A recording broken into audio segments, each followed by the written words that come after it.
Hi, David here, and welcome back to the channel where we're looking at the teaching of divine love through the automatic writings of the early 20th century medium James Padgett. The messages in this series do two things, some of them correct and expand upon the New Testament record of what happened during Jesus' time living in this world, and some correct our understanding of what it is that Jesus taught then and teaches now. Jesus is quite open in saying that his understanding of God has developed in the time since he taught during his earthly life, as we might expect. But he stands by what he taught then. It's just that we have not had an accurate record of what that was. So in last Sunday's video, 1016, we looked at a message from Luke, given on October 24, 1915, explaining the dematerialization of Jesus' body after it was placed in the tomb, expanding upon the New Testament scripts. And today we're going to look at a message to James from Jesus, given the very next evening on October 25, 1915. In this message, Jesus discusses the importance of developing the soul perceptions, explaining that spiritual things cannot be perceived by the material mind. I won't say too much by way of introduction, as I want to keep to the message itself as the starting point for any commentary. Just to set the scene, this appears to be one of the evenings when James Padgett and his friend Dr. Leslie Stone were sitting together to discuss some of the material James received, which they often did. Dr. Stone later took on the task of preserving and publishing the messages that James Padgett wrote, despite having mediumistic ability of his own. And his companionship was very important to James in having someone to share and discuss the writings with, who also accepted them as genuine. So let's get into the message. Jesus begins, "I am here, Jesus. I have heard your discussion and am much pleased that you and your friend are progressing so rapidly in the knowledge of truth. And very soon you will both be surprised at the extent of knowledge of spiritual things and truths that will come to you. No man who on earth is given to only what you may call the material things will be able, when he becomes a spirit, to understand the spiritual laws until he has gotten rid of the material mind and the reasoning that comes from the powers which have been exercised only in the investigation of material things.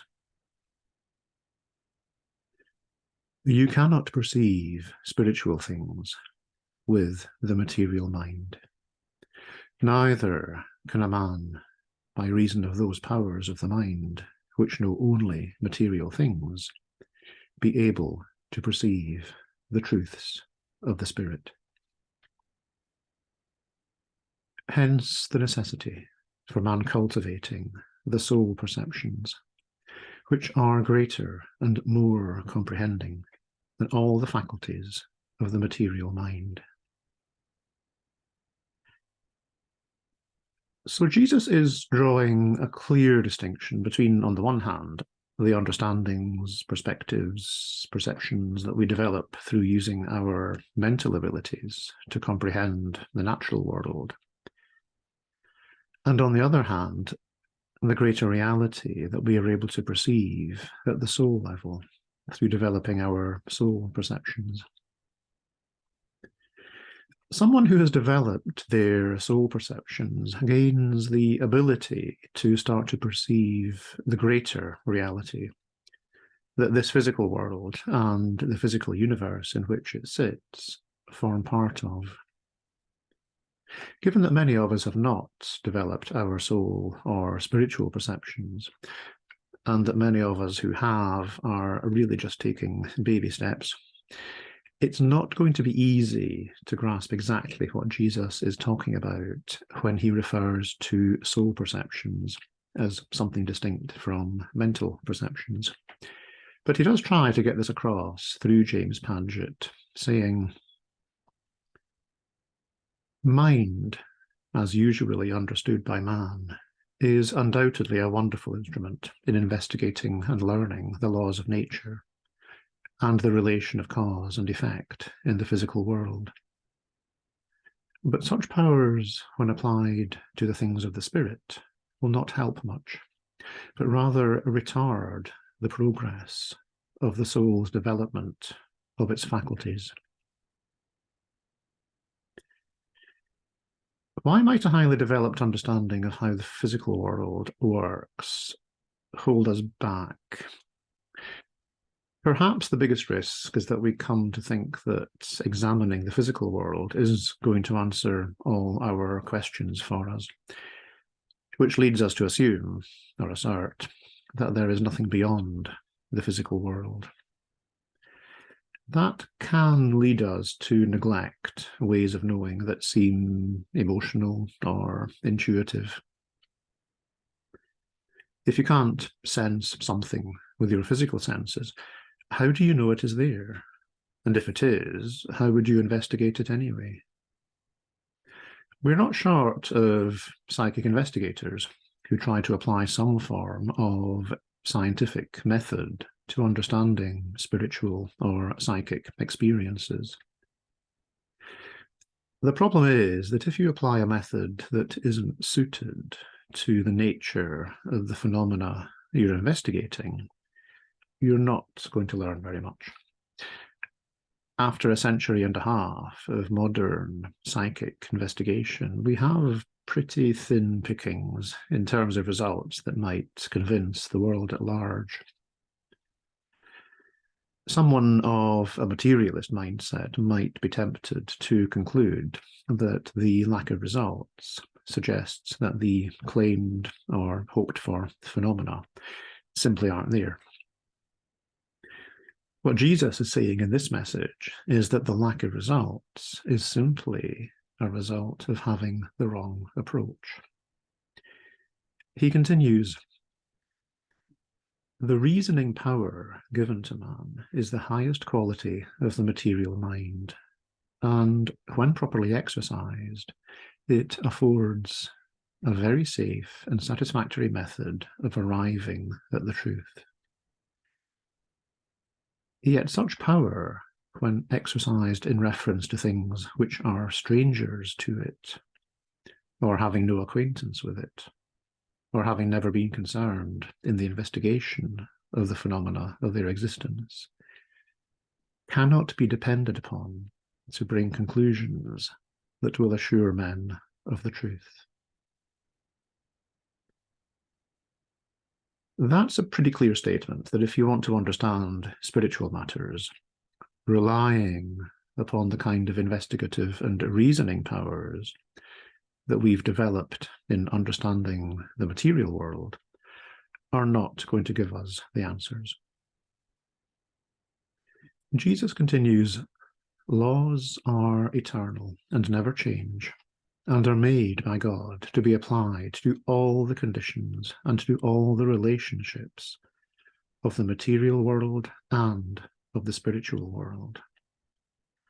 But the laws that apply to the operation of the material world are not fitted to apply to the operations of the spiritual world.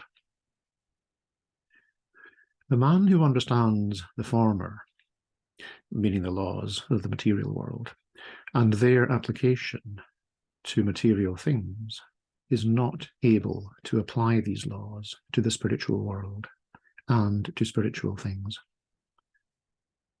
A knowledge of the laws pertaining to the natural will not supply a knowledge of the laws pertaining to the spiritual. Hence, the great scientist who, when on Earth, was able to discover and show the operation of the laws controlling material things, when he comes to the spiritual world and attempts to apply this knowledge to the things of the spirit, he will be wholly unable to do so, and will be as a babe in his ability to understand and draw deductions from the spiritual laws. So you see the necessity for man's becoming acquainted with these spiritual laws, if he expects to progress in things to which they apply. For most of us, our consciousness, our awareness has been developed in reaction to our experience of being in this physical world, trying to understand it so we can survive in it. Is that going to be good training for comprehending the various environments that exist in spirit, beyond the material, or for comprehending how the two interact? Not necessarily. So, what are these soul senses that Jesus speaks of, and how are they different from the mental abilities we develop through making use of the physical brain? Jesus tells us that the material laws may be learned by the operation of the senses that belong to and constitute the material mind. But the spiritual laws can only be learned by the exercise and application of the faculties of the soul. The soul is to the spiritual things of God what the mind is to the material things of God. The great mistake that men make and have made is to attempt to learn these spiritual things with the powers of the material mind. I write thus because I see that you and your friend desire to learn the nature and operations and workings of the spiritual things, and hence I want to impress upon you the necessity for exercising the soul perceptions, which will come to you as your soul develops. These perceptions are just as real as the five senses of the natural mind, though most men do not even know of their existence.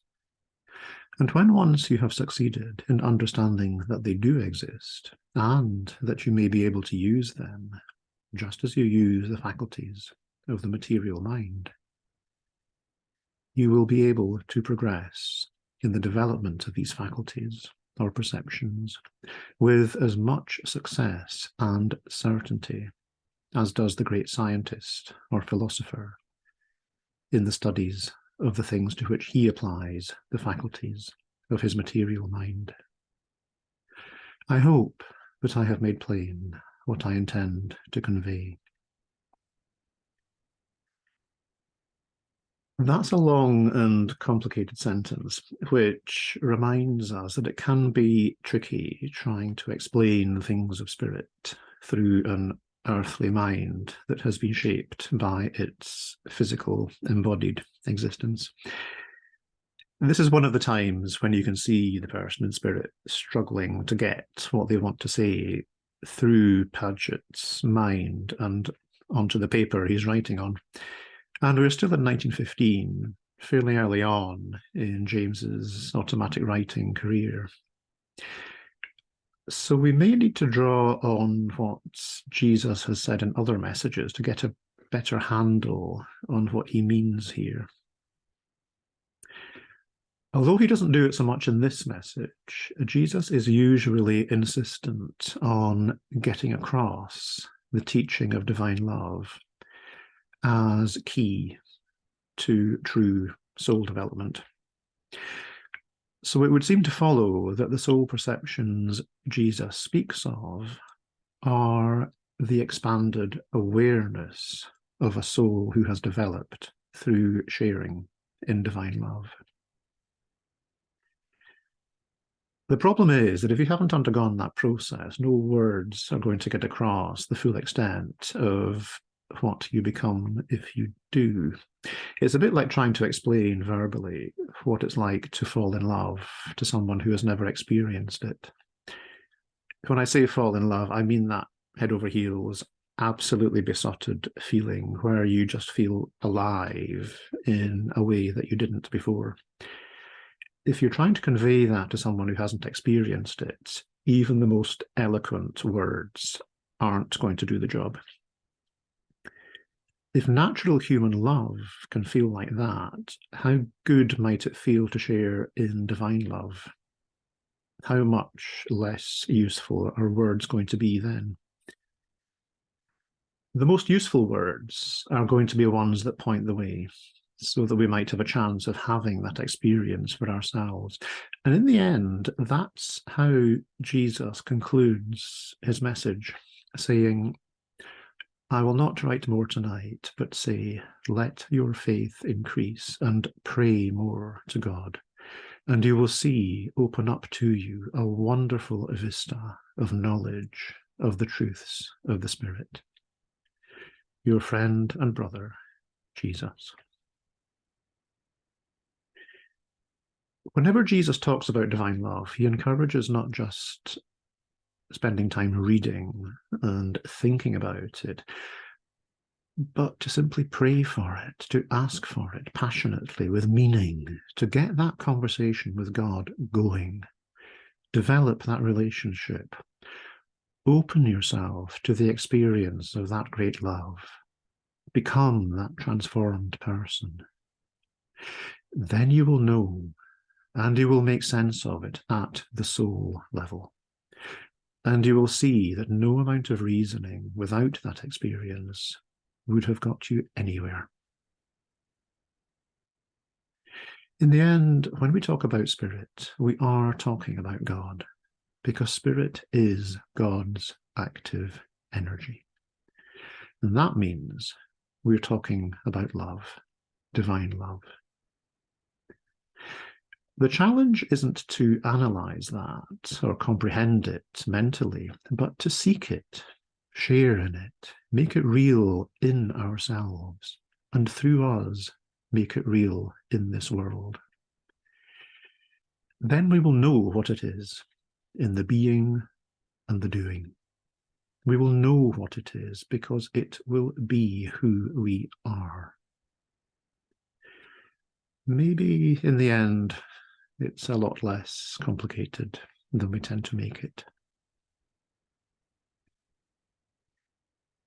The next video in this sequence, video 1018, which will be uploaded next Sunday, will look at two messages given to James Padgett the very next evening on October 26, 1915. One from Paul and the other from Peter, both of whom come forward to correct some of the things attributed to them and others in the New Testament writings. In the next midweek video, 218, in a few days' time, we'll look at a message to James Padgett from Frank Psyrick, a former judge whom James knew from his legal practice. We've heard from Judge Psyrick once already, looking at a message from him in video 2.6. In the message we will look at next, he tells James that he is now in the fifth sphere in spirit. So he has good progress to report. So I hope you'll join me for one or both of those videos. If you've enjoyed this one, please do take a moment to like and subscribe if you haven't already. It all helps to spread knowledge of this material to other people. As always, thank you for watching, and I'll see you soon. Take care until then. Bye-bye.